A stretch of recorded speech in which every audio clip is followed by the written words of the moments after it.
அவர் வழங்கிய கருத்துக்களை இப்படி பல பேர் வந்து குறிப்பிட்டுக் கொண்டிருக்கிறார்கள். நானும் பரமசிவம் அவர்களும் ஒரு இப்பதான் வந்து ஒரு குறிப்பேடு கொடுத்தா நல்லா இருக்குமே அப்படின்ற எண்ணம் வந்தது. இருந்தாலும் ஐயா அவர் வந்து நன்றி கூறி அவர் சொன்ன ஒரு வாசனை நமக்கு எல்லாருக்கும் போதும். என் ஓட்டு ஓட்டு ஓட்டு ஓட்டர்ஸ் ஓட்டு என்ற வாசம் அனைவருக்கும் போதும். அனைவரும் அவருடைய தத்துவங்களை கடைபிடிப்பது என்று கூறி அடுத்ததாக திருவி சந்திரகாந்தன் பிஏபிஎல் மூத்த வழக்கறிஞர் சென்னை உயர்நீதிமன்றம் மருத்துவ காப்பீட்டு திட்டமும் சட்ட பாதுகாப்பு துறையாளர் அங்கே மருத்துவர்கள் வரவேற்கிறோம். சந்திரகாந்தன் சார் பற்றி அதிகம் சொல்ல வேண்டியதில்லை. வெள்ளி விழா மாநாட்டிலே உரையாற்றிய பொழுதே நிறைய விஷயங்கள் சொல்லியிருக்கிறேன். முக்கியமாக அந்த விழாவுக்கு ஒரே வழியில் சொல்ல வேண்டும் என்றால் நம்ம சங்கத்தினுடைய வழக்குரைஞர் எல்லா வழக்குகளுக்கும் அவர்தான் காரியகர்த்தாவாக இருந்து காரியகர்த்தாவுக்கு வெற்றி பெற்று கொடுத்திருக்கிறார். சுப்ரீம் கோர்ட் வரைக்கும் போயிருக்கிற வகையிலே சொல்லி தெரிந்து நான் அறிந்து 14 நாட்களுக்கு தொடர்ந்து வழக்குகளை முடித்து வருகிறோம். உறுதியாக இருக்கிறவர், நியாயமாக வழக்குகளுக்கு ஆலோசனை கொடுக்கிறவர், பணம் பிரச்சனை இல்லை, ஈசமுடைய ஒவ்வொரு படிச்சிருக்கோம். ஆனால் வழக்குகளை நியாயமாக தொடர்ந்து நமக்கு ஆலோசனை வழங்க வேண்டும் என்று கேட்டுக்கொண்டேன். இந்த விழாவிலும் இந்த கருத்தரங்கத்திலும் ஒரு பொருள் வலியுறுத்த வேண்டும் என்பதற்காக உரையை கொடுக்க கேட்குமாறு. திரு சந்திரகாந்தன் ஐயா அவர்களுக்கு நம்முடைய மாநில துணைத் தலைவர் திரு பரமசிவம் அவர்கள் முன்னாடி இருக்கிறார்.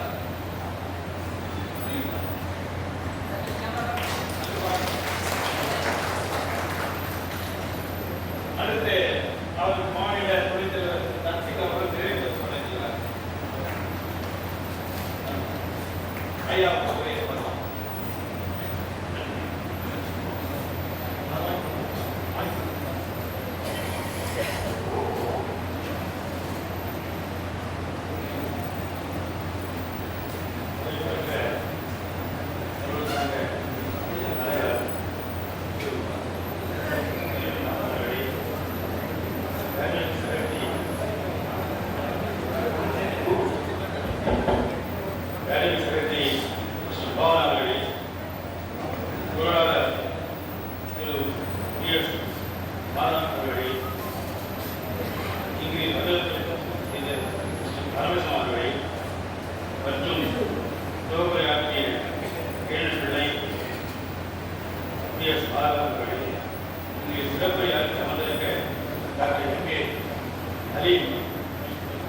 புதுவையில் ஏற்படும் நோய்களும் தீர்வுகளும் பற்றி அருமையான அதை எல்லோரும் கடைபிடிக்க வேண்டும். இதற்கு கொடுத்த தலைப்பு கொடுத்த காப்பீட்டு திட்டமும் சட்ட பாதுகாப்பும். அருமையான தலைப்பு.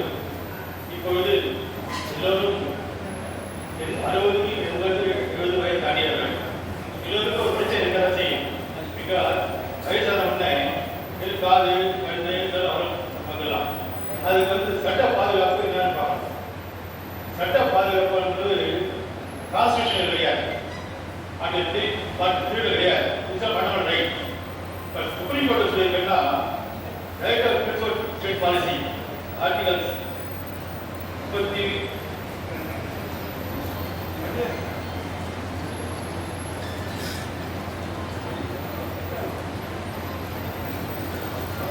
38, 31A, 42, 43, 47 சுப்ரீம் கோர்ட் ஆர்டிகல் 21ல ஃபண்டமெண்டல் ரைட்ஸ். இது ஃபண்டமெண்டல் ரைட் தான். பிகாஸ் அமெரிக்கன் கான்ஸ்டிடியூஷன்ல இது ஃபண்டமெண்டல் ரைட், இந்தியாவில் கிடையாது. இப்போ சுப்ரீம் கோர்ட் சொல்றதுன்னா இது ஒன்றா fundamental right. Entire constitution right right பாதுகாப்பு சட்ட பாதுகாப்பு உண்டு உனக்கு. Insurance company can do that. நம்மளாம் வந்து என்ன சொல்றேன்னா பாருங்க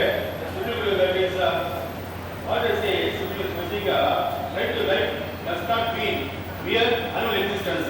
It means life with dignity. A retired employee struggling with dignity, failing in heart, failing eyes, live with dignity if they are forced to break funds or develop the life-saving strategy. The எல்லாருமே life நாம government செலவு பண்ணிட்டு government policy implement பண்ணீங்க. nothing is there. You are not getting any pension, small pension. pension deferred payment போல இன்சூரன்ஸும் medical insurance considered as a deferred payment. This is a convention that government has to protect your dignity, provide insurance to you everyone. The particular that is all along we have seen that so many acts that came to protect the retired employees pension and benefits of all those things. இப்போ ஒரிஜினலா பண்ணது insurance act வந்து 1940 1938 அது first insurance act. அந்த act வந்து foundation for insurance everybody was employee. Saying the insurance companies do not disappear even overnight. It mandates that they maintain solvency margins even though money is back to pay by pay. அதே அப்புறம் Employees State Insurance Act 1948 is the first one in India, first social security law. It established certain principles of health and worker of social responsibility. It moved healthcare away from charity towards entitlement. அதே அப்புறம் IRDA Act வந்தது. அதாவது private insurance, the sector opened to private players. The insurance of regulatory government authority was created primarily mission is not protect the profit companies but protect the interest of the policyholders. Tamil government GO 204 மாநில அரசாங்கம் extra ஆகுது. It's cashless policy. It's not cash. Actually, it's not cashless. Nobody is getting benefit at all. யாரும் ஒரு போராக வெறும் பணம் dead money dead body கோட் பணம் டெட் பாடி கார்டு கோட் பணம் dead body card cash policy no use my greatest suggestion is that government should create scheme hospital for they everything I don't know anything else பணம் ஆக கூட இருக்கா எல்லாமே government பாதுகாப்பு பாலிசி இன்சூரன்ஸ் இருக்கு எனக்கு இது வந்தா நான் பாத்துக்கலாம் இது வயசான கண்ணு போகும் காது போகும் மூக்கு போகும் எல்லாம் வயசு பிகாஸ் எப்போ ஹேட் எவரையும் காது கேட்காது அதுக்கு போனாலும் சீலிங் இருக்கு கான்ட்ராக்ட் சீலிங் இருக்கு எல்லாம் சீலிங் இருக்கு but in purpose patients policy எதுக்கு நம்ம வரலாம் 4 வருஷமா கவர்மெண்ட் ஒர்க் பண்ணீங்க கவர்மெண்ட் பாலிசி இம்ப்ளிமெண்ட் பண்ணீங்க எல்லாம் கவர்மெண்ட் வச்சிருக்கீங்க that is your government protect your right and this is good on you that is அருமான இன்னைக்கு டாபிக் ஐடியா மகன் மருத்துவ காப்பீடு உங்களுக்கு மருத்துவ காப்பீடு வந்து important providing that government has protect your interest that not be then what about that rejection what is remedy legal remedy கேக்குறீங்க legal remedy commerce இருக்கு காமர்ஸ் வரலாம் அது வந்து நடக்கணும்னா கன்சியூமர் கோர்ட் வரலாம் அதுல மேல ஹைகோர்ட் வரலாம் ப்ரொடெக்ஷன் இல்ல ஆனா எந்த அளவுக்கு படிச்சு வாங்க முடியும் நம்ம ஆர்டர் சொல்லிருக்கோம் உங்களை தெரியும் கோர்ட் ஆர்டர் ஆகிறோம் இப்படி வாங்குது மேண்டேட் ஆர்டர் கோர்ட் ஆர்டர் இருக்கு கவர்மெண்ட் நாட் பே பண்ணி பென்ஷன் ஆர்டர் ஆகிறோம் பென்ஷன் கொடுக்க மாட்டேங்கிறாங்க even insurance also getting orders order ஆகலாம் how to get money now government insurance company limited insurance company government agreement நமக்கு சமாளியா நமக்கு எந்த ரைட் கிடையாது சொல்ல கேட்கணும் வெளியில் இருக்கணும் அதனால இன்சூரன்ஸ் பண்ணி இந்த பாலிசி மட்டும் வாங்கி நான் என்ன சொல்றேன்னா இந்த பாலிசி ரைட்டு தான் சொன்னாங்க ஆனால் பெனிஃபிட்லேயே பாலிசி சட்ட போட முடியல மக்கள் கிடையாது எல்லாம் ஹாஸ்பிட்டல் போகிறோம் நான் ஃபர்ஸ்ட் பே பண்ணணும் பே பண்ணிட்டு அவர் ரூம் ரெண்ட் 5000 போடுறான் எலிஜிபிள் அண்ட் தௌசண்ட் அப்புறம் ஆபரேஷன் 20% பில் கட்டணும் எல்லாம் 20% நெக்ஸ்ட் அவர் ஒரு லட்சம் செலவு பண்ணா அப்ரூவல் எவ்வளோ நதி 0 நம்ம என்ன பண்ணணும் அதுக்கு இந்த ரிஜெக்ட் பண்ண ரிஜெக்ஷன் சிஸ்டம் ரிஜெக்ட் பண்ணோம் ரிஜெக்ட் நோஸ் ஒன்று அது சரியா இல்லை சரியா இல்லை முன்னாடி வேறு சொல்லல டிபி வேறு சொல்லல கண்ணு வச்சு சொல்லவில்லை டேபி இன்ஃபார்ம் பண்ணல ஃபார்ம் பண்ணல அது சமரி கொடுக்கல ரிஜெக்ட் பண்ண ரீசன்ஸ் செஞ்சிடலாம் நம்ம என்ன பண்ணணும் ஃபில்அப் பண்ணுவோம் அதுவே ஃபில்அப் பண்ணணும் ஃபார்ம் சொல்லலாம் இது 1 2 3 4 டிஸ்டர்ப் பண்ண எல்லாத்தையும் அடுத்து வந்து ஹாஸ்பிட்டல் அட்மிட் ஆகிறீங்க இறங்கி வரணும் வரும்போது எல்லாத்தையும் நம்ம பார்க்கணும்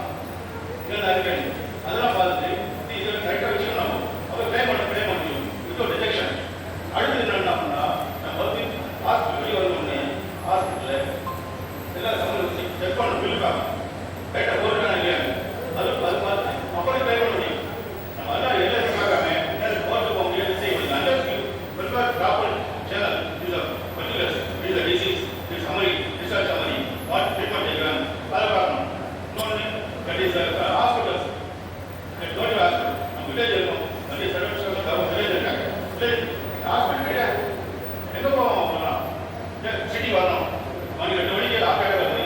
என்ன பண்ணுவோம்? ஃபைண்ட் அவுட் சமாஜ் பார்ட்டி அப்புறம் வீடியோ ஹாஸ்பிட்டல் வரோம். அப்புறம் நான் ஓகே அவங்க டீம் கொடுக்குறோம். அப்புறம் நான் ஓகே என்ன சொல்றேன்னா இல்ல ஹாஸ்பிட்டல் சி எந்த ஹாஸ்பிட்டல் போனா எங்க ஹாஸ்பிட்டல் ரெடி பண்ணுங்க. they take medicine insurance direct supply you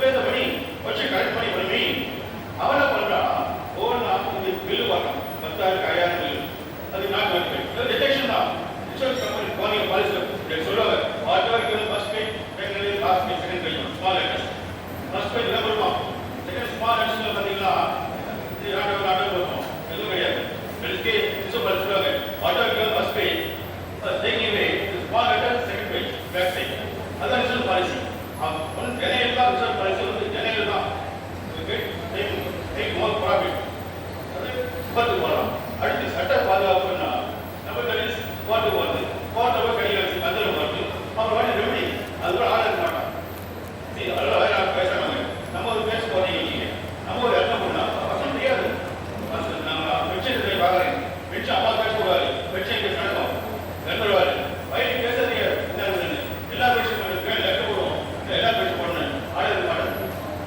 வயலில் பேசுறீங்க ஆர்டர் வாங்கி லூஸ் அதனால இன்சூரன்ஸ் நீங்கள் இன்ஃபார்ம் செக்ஷன் வந்து சொல்லுங்க இந்த கேஸில் இருக்கு இன்சூரன்ஸ் போட்டுருக்கேன் இன்ஃபார்ம் செக்ஷன் அவசியம் அந்த நம்பர் சொல்லாமல் போயிடும் அது வராமல் போயிடும் ஃபேமிலி வராமல் போயிடும் நம்ம கேஸை பார்க்குறேன் அடுத்த இன்னொரு பாயிண்ட் என்ன சொன்னா inform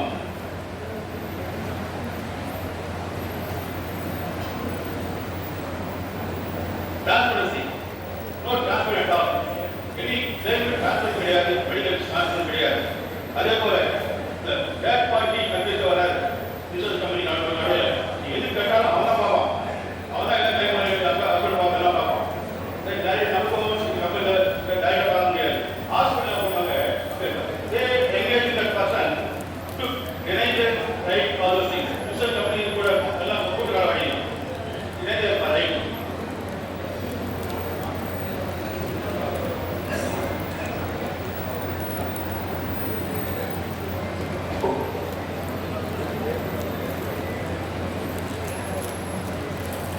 Health is not necessary for few, necessary for many.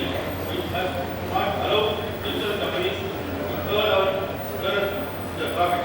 Our insurance, while sitting at desk, represent human being. The teacher, the clerk, the nurse, the engineer, give the life to the state. Each administrator, each worry by third party administrator, each administration by letter, prove the dignity of the citizen. Association is not just a group of people. We are writing course experience. We are taking every step, writing every association and necessary. We wish to knock the doors the highest courts for law, medical practice. Therefore, for more than 20 demands, the letter that is 20 movement, 12 அது வந்து பார்த்தீங்கன்னா 25 demand பாருங்க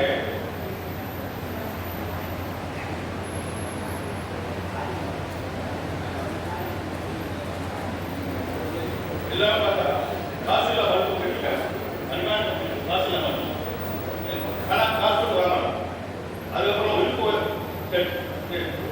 amount பிடிக்கிறாங்க அது பேச போடலாம் நாட்டு record பண்ணி நான் ரெக்கார்ட் பண்ணி ஆப்ஷன் கொடுங்க சுல்தான் கிட்ட ஆப்ஷன் கொடுங்க முடிவதே எங்களுக்கு ஆப்ஷன் கொடுங்க ஆப்ஷன் கிடையாது இல்லை அவன் முடிவு பண்ணுறாங்க அதே போல பிடிக்கிறாங்க அது நம்ம கிடைக்கிறாங்க கிடைக்காது அது கேஸ் போடணும் உடனே கேஸ் போட்டதுனால எப்போ முடியுது வாழ்க்கையே கேட்கக்கூடாது கவர்மெண்ட் ஹெல்பஸ் நம்ம நீங்க ஒர்க் பண்ணீங்க 50 வருஷம் ஒர்க் பண்ணிட்டு கிடையாது சர்வீஸ் ஃபுல்லாக கவர்மெண்ட் செய்றீங்க ஆனால் நமக்கு சொல்ல கிடையாது அதனால ரெக்வஸ்ட் காரணம் வந்து என்ன சொல்றேன்னா நீங்க சட்ட பிரகாரம் சட்ட பாதுகாப்பு இருக்கு பாதுகாப்பு முறையாக நம்ம எடுத்துக்கணும்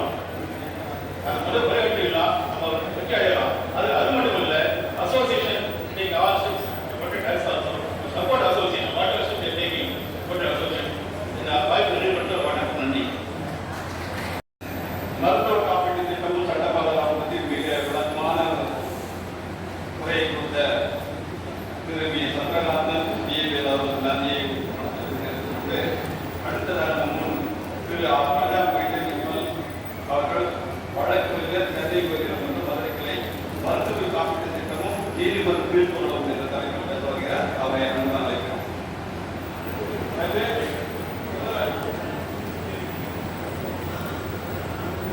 ராஜாமதி நட்பை வைத்தவர்கள் மதுரை கோர்ட்டில் பிராக்டிஸ் பண்ணுறாங்க. ஒரு இன்ட்ரோடக்ஷனுக்காக சொல்கிறேன். கூடுதலாக ஒரு விஷயம் என்னன்னா, உங்களோட முன்னாள் மாநில தலைவர் திரு சாவியிலுடைய மருமகன் என்பது குடும்ப உறவு மாதிரி இது கூட எக்ஸ்டெண்ட் ஆகிற மாதிரி உண்மையோட இந்த நிகழ்ச்சிக்கு அழைத்திருக்கிறோம். நிறைய வழக்குகளை பென்ஷன் வழக்குகளில் பார்த்திருக்கிறார்கள். இன்சூரன்ஸ் வழக்குகளிலும் நிறைய வழக்குகளில் அவர் வழக்குகளை பதிவு செய்திருக்கிறார், வெற்றி பெற்றிருக்கிறார். அவருடைய உரை என்பது நமக்கு கூடுதல் விவரங்களை தரும். தொடர்ந்து அவரோட ஆலோசனை செய்து சென்னையிலும் அவர் பிராக்டிஸ் பண்ணுவதற்கான ஏற்பாடுகள் செய்யப்பட்டிருந்தார். அங்கே ஒரு ஆஃபீஸ் போட்டிருக்காரு. அதில் சட்டத்துக்கும் அவரை பயன்படுத்திக்க முடியும் என்ற அவர் ஆலோசனை சொல்லியிருக்கிறார்கள். வருங்காலத்தில் அது எந்தெந்த வழக்குகளுக்கு அவர் பயன்படுத்த குறிப்பாக சில இன்சூரன்ஸ் வழக்குகளுக்கும் கூட அவரை பயன்படுத்த முடியுமா என்று பார்க்கலாம். எனவே அவரை இந்த நிகழ்ச்சியை அறிமுகப்படுத்துவதற்கு நான் தெரிவிக்கிறேன்.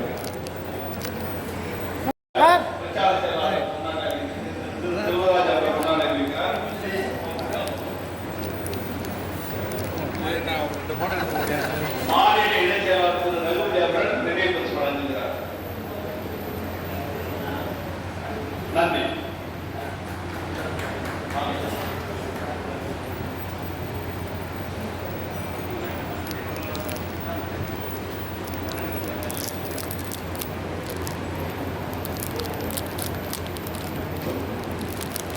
இந்த அருமையான மத்திய வேலையில் உங்கள் முன் உரையாற்ற வாய்ப்பு கொடுத்திருக்கே முதல் கருத்தை தெரிவித்துக் கொள்கிறேன். இந்த ஓய்வு பெற்ற சங்க அலுவலகத்தின் நிறுவனர் ஐயா நாராயணன் அவர்களை சுமார் 25 ஆண்டுகளுக்கு முன்பு சந்தித்து அவரிடம் எனது திருமண நாளில் ஆசீர்வாதம் பெற்றுள்ளேன். தியாகத்தின் மறுபெயராக இருந்த ஐயா நாராயணன் அவர்கள் இந்த அமைப்பை அவர்களுக்கு ஒற்றுள்ள எனது பாதன் பாகிய ஜனாப் கே.எஸ். ராமலிங்கம் அவர்களும் அத்துடன் எண்ணற்ற தலைவர்களின் தியாகத்தினால் இந்த சங்கம் என்று வளர்ந்து சுமார் 25 ஆண்டுகளுக்கு மேலமாக தமிழகத்தில் உள்ள ஓய்வூதியர்களின் நலனுக்காக பாடுபட்டு வருகிறது. சங்கத்தின் உறுப்பினர்கள் எல்லாம் சுமார் 25 முதல் 30 ஆண்டு காலம் தங்கள் வாழ்க்கையை அரசுக்காக அர்ப்பணித்து உடல் பொருள் ஆகியன குடும்பத்தை பார்க்க முடியாமல் பல்வேறு பணிச்சுமைகள் இடையே பல்வேறு துறைகளில் பொதுமக்களுக்காகவும் அரசின் செயல்திட்டங்களை செயல்படுத்தி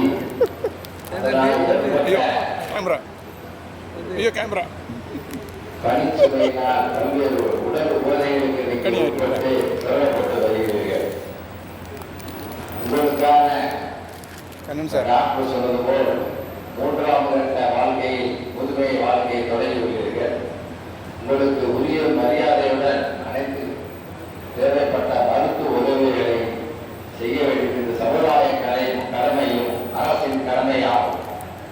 இன்சூரன்ஸ் திட்டம் என்ற போட்டியோ அது ஏதோ ஒரு இதில் வந்து உங்களுக்கான அனைத்து மருத்துவ உதவிகளையும் தங்களுடைய இறுதி காலத்தில் தங்கள் குடும்பத்தில் நீங்கள் நல்ல முறையில் செலவிட்டு இந்த சமுதாயத்துக்கு மேலும்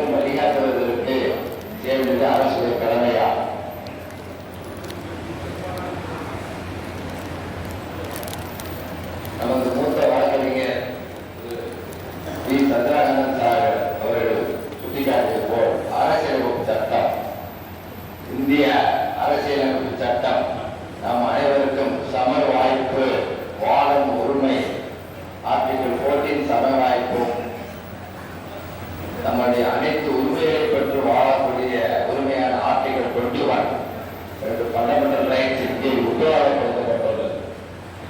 இதன் தொடர்ச்சியாக மக்களுக்கு சேவை செய்ய வேண்டிதான் பொதுத்துறை நிறுவனங்களால் உருவாக்கப்பட்டது. அவ்வாறு இன்சூரன்ஸ் துறையும் உருவாக்கப்பட்டது. இந்த இன்சூரன்ஸ் துறையின் தொடர்ச்சியாக தான் மருத்துவ காப்பீடு திட்டமும் உருவாக்கப்பட்டது. இந்த மருத்துவ காப்பீட்டு திட்டத்தில் உள்ள பயன்களை விரிவாக, அதாவது மருத்துவ காப்பீடு எல்லாருமே ஒரு சிரமத்தின் நிர்பந்தத்தின் அடிப்படையில் தான் வைத்தியம் பார்க்க போய் அதுக்கான செலவுகளை கிளைம் பண்ற மாதிரி சூழ்நிலை இருக்கு. இதுல ஃப்ராடு, ஏமாற்றி போக்கஸ் கிளைம் அப்படிங்கிறது வேலையே கிடையாது. யாருமே ஆஸ்பத்திரி படத்துக்கு ரூபாய் வாங்குறதுக்காக பில்லை ரெடி பண்ண மாட்டாங்க. மருத்துவமனை என்பது எல்லாருக்கும் ஒரு பெரிய ஒரு சோதனை போட மாதிரி தான். வீர கையில் விழுந்து தான் இருப்போம். அப்படிப்பட்ட சூழலில் நம்ம செலவு செய்யக்கூடிய பணங்களை உரிய முறையில் நம்மளுக்கு அதனுடைய உரிய ஒரு வரைவை ஐயா அவர்கள் காமித்தார்கள். அதில் 3 மாத காலத்திற்குள் இந்த டைமை கொடுக்கணும் அப்படின்னு நான் என்ன சொல்றேன், எல்லாம் நவீனமயமாயிருச்சு. எல்லாமே கிளிக் தான். கிளிக் பண்ணா பணம் வந்துடுது. பணமே இப்போ கேஷ்லெஸ்ஸாக ஆயிடுச்சு. எல்லாமே ஜிபே, கூகுள் பே அப்படின்னு வந்துட்டோம். இது 15 நாடுகளுக்குள் கொடுக்க உத்தரவாதம் கொடுக்க வேண்டும். ஏன்னா நீங்க மருத்துவமனையில ஒரு ஹார்ட்டுக்கு போனால் 3 லட்சம் ரூபாய் 4 லட்சம் ரூபாய் செலவாகுது. அவர் உடனே பணத்தை நிறைய அடகு வச்சு அங்கிட்டு கடன் வாங்கி வட்டிக்கு வாங்கிதான் செலவு பண்றாரு. இந்த பணத்தை 2 வார காலத்துக்குள் அவர் கேஷ்லெஸ் போன்ல அவருக்கு உத்தரவாதம் கொடுக்க வேண்டும். இன்னைக்கு நீதிமன்றத்தில் போது உங்களுக்கு இந்த இதெல்லாம் கிடைக்கணும், எவ்வாறு பரிகாரம் பெறுவது? இதற்கு இன்சூரன்ஸ் ஓவர்ஸ்பேன் அதிகாரி சென்னையில் இருக்காரு.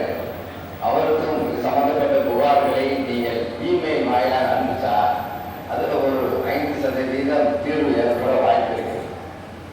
இதை அடுத்து நீதிமன்றத்தில் எப்படி அணுகலாம் அப்படின்னா, தற்போது எல்லா மாவட்டத்திலும் மாவட்ட நுகர்வோர் குறைவு ஆணையம் இருக்கிறது. அனைத்து மாவட்டங்களிலும் இருக்கிறது. இங்க 50 லட்சம் ரூபாய் வரைக்கான வழக்குகளை நுகர்வோர் மாவட்ட ஆணையத்தில் நீங்கள் வழக்குகளாக பதிவு செய்யலாம். நீங்க பதிவு செய்ய போதில் உங்களுக்கான அந்த இடைக்கான தீர்ப்புகள் அந்த பில் டேட்டிலிருந்து வட்டியும் வழக்குக்கான செலவும் கிடைக்கக்கூடிய வாய்ப்புகள் இருக்கு. இதையடுத்து உயர்நீதிமன்றத்தில் எப்படி போடலாம்? ஆர்டிகல் 226 இந்திய அரசியல் சட்டத்தின் கீழ் உயர்நீதிமன்றத்திற்கு வானதி அதிகாரம் வழங்கப்பட்டுள்ளது. இதை பயன்படுத்தி இந்த பில்லு நாங்கள் ஹாஸ்பிட்டல் போனோம். நீங்க மதுரையை திருச்சி நீங்க திருச்சி சார்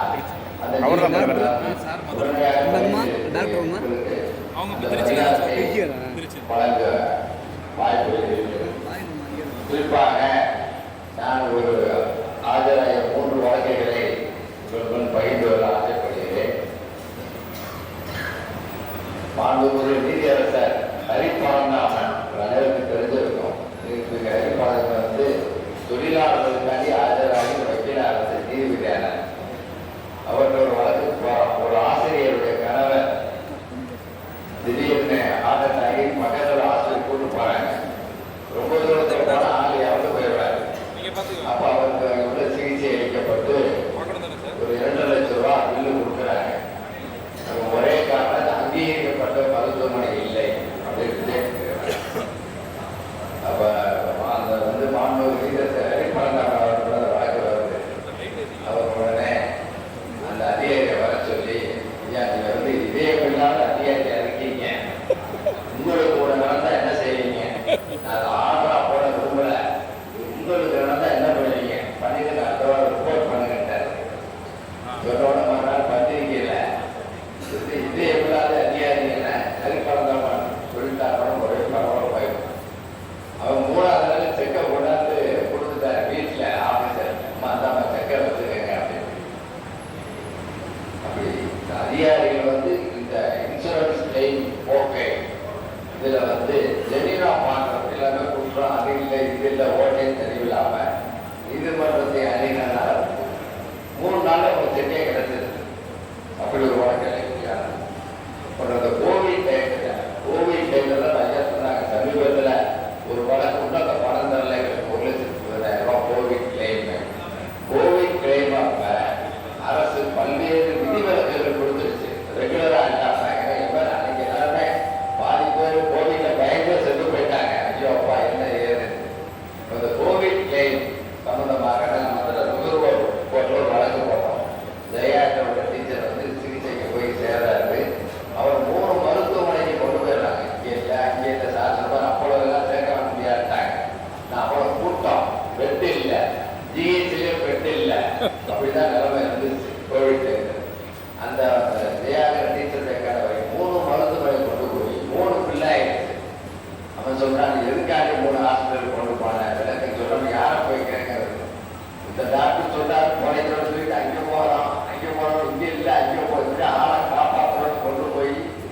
மூத்த வழக்கறிஞர் சந்திரகாந்த் சொன்ன மாதிரி அப்பீல் போட்டு இழுத்தடிச்சிருவாங்க. நான் தெய்வ தினமாக இந்த 3 வழக்கை அப்பீல் இது இப்போ உள்ள இந்த சூழலில் வந்து நம்ம இன்சூரன்ஸ் கிளைமை சார் சொன்னது பக்காவாக ரெக்கார்ட்ஸை கரெக்டாக நீங்கள் மெயின்டைன் பண்ணி அதை சப்மிட் பண்ணிட்டா அதை வந்து அவங்க கிளைம் ப்ராசஸ் பண்ணுற ஏதுவாக இருக்கு. அதிலே குறை ஏற்பட்டால் பேங்கிங் அவுட்லெஸ் பண்ணி நீங்கள் இமெயில் மூலமாக என்னென்ன ஸ்கேன் பண்ணி சப்மிட் பண்ணலாம். இப்போ எல்லாமே பேப்பர்லெஸ் தான் வந்து அதுவும் உங்களுக்கு ஒர்க் அவுட் ஆகலாங்க. அடுத்த கட்டமாக சம்பந்தப்பட்ட மாவட்ட நுகர்வோர் நீதிமன்றத்திலையும் வழக்கெல்லாம் போட்டு அப்படி வழியிலாக நாங்கள் உயர்நீதிமன்ற நிலையில் இப்படிக்கான கிளைமை வாங்கிக்கலாம். இப்போ இந்த மாதிரி வயசான காலத்தில் எல்லாருமே கோர்ட்டுக்கு அனுப்பாம இந்த இன்சூரன்ஸ் கிளைம் சம்பந்தமாக எதிர்காலத்தில் இதை தீர்க்கக்கூடிய ஒரு கமிட்டியை அமைக்கலாம். இந்த மாதிரி சங்கத்தில் உள்ள மாநில பொறுப்பாளர்கள் 2 மருத்துவர்கள், 2 இன்சூரன்ஸ் கம்பெனி, 2 அரசு அதிகாரிகள் இப்படி போட்ட ஒரு கமிட்டியை வச்சுட்டா அவங்க வந்து கிளைம் தெரியினாலே டாக்டருக்கு தான் தெரியும் இந்த டெஸ்ட் தேவையே இல்லையா, நம்மளை வைக்க தெரியாது, பேசுறதுக்கு தெரியாது, சங்கத்துக்கு தெரியாது. அப்போ அந்த டாக்டர் சர்டிஃபிகேட் போடுவாங்க, இந்த டெஸ்ட் பண்ணது கரெக்ட் தான், இது கொடுக்கலாம். நம்ம ஹாஸ்பிட்டல் போகும்போது ஒவ்வொருத்தருக்கும் ஒரு உடல்நிலையில் பல்வேறு மாற்றங்கள் இருக்கும். ஒருத்தருக்கு இந்த டெஸ்ட் பண்ணால் போகிற, ஒருத்தருக்கு அந்த டெஸ்ட் பண்ணணும், ஒருத்தருக்கு எக்ஸ்ரே எடுக்கணும், ஒருத்தருக்கு ஸ்கேன் எடுக்கணும். ஸ்கேனில் எம்ஆர்ஐ, சிடி, பெட் ஸ்கேன் 60,000 நினைக்கிறேன். பெட் ஸ்கேன் உடல் முழுவதும் ஸ்கேன் எடுக்கணும். பல்வேறு நவீன காலத்தில் நவீனமயமான மருத்துவங்கள் வந்துருச்சு. இந்த இன்சூரன்ஸ் காப்பீடு திட்டத்திலையும் 2 லட்சம் 5 லட்சம் அதே சமய 10 லட்சமாக அதிகபட்சமாக கொடுத்து அவசியம் தேவைப்படும் போது அதற்கான கூடுதல் செலவையும் அரசு ஏற்க வேண்டும் என்ற ஒரு நிபந்தனை உட்கொண்டு எதிர்காலத்தில் பெற்றுத்தர நம்ம சங்கம் உதவி செய்ய வேண்டும் என கேட்டுக்கொண்டு இந்த வார்த்தைகளை வணங்கி தெரிவித்து விடைபெறுகிறேன். நன்றி, வணக்கம். அடுத்ததாக மருத்துவ காப்பீட்டு திட்டமும் ஓய்வூதியர்கள் உரிமைகள் என்ற தலைப்பில் திரு என் பாலகிருஷ்ணன் பிகாம் பிஎல் அவர்கள் மூத்த வழக்கு திருச்சி அவர்களை பேச அனுமதி நடக்கிறது. வணிக நிறுவனத்திலிருந்து வந்தாலும் இளமை காலத்திலிருந்து ஒரு மொத்த வணிக வளர்ந்தவர். அனைத்து இந்திய மாணவர் குடும்பத்திலும் அனைத்து இந்திய இளைஞர் குடும்பத்திலும் சவாலான பணிகளை செயல்படுத்தியவர். வழக்கறிஞர் தொழில் வந்த பிறகு தொழிலாளர்களுடைய வழக்குகளை ஏற்று நடத்துவது மட்டுமல்ல, ஏஐடியுடைய மாவட்ட செயலாளராக, மாவட்ட தலைவராக அருள்மொழியாற்றியவர். இன்றைக்கும் விராலிமலை பகுதியிலே அமைந்துள்ள தொழிற்சாலைகளில் நிரந்தர தலைவராக இருந்து வருகிற திருச்சியினுடைய மூத்த தொழிற்சங்கவாதி என்ற முறையிலே தொடர் பாலகிருஷ்ணன் அவர்களை அறிமுகப்படுத்துவதை பெருமைப்படுகிறேன். நன்றி. திரு பாலகிருஷ்ணன்